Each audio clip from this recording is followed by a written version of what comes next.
दवाई खा के कैसे लगा? और एक ठुए अभी मजा आएगा ना भिड़ो। आदि का एक्सप्रेशन शॉकिंग।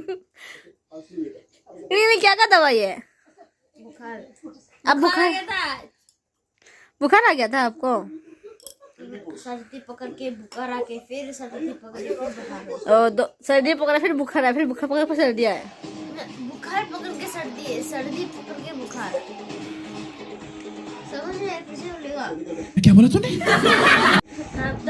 बुखार पकड़ के बोलो बोलो बोलो। बुखार पकड़ के सर्दी, सर्दी पकड़ के बुखार।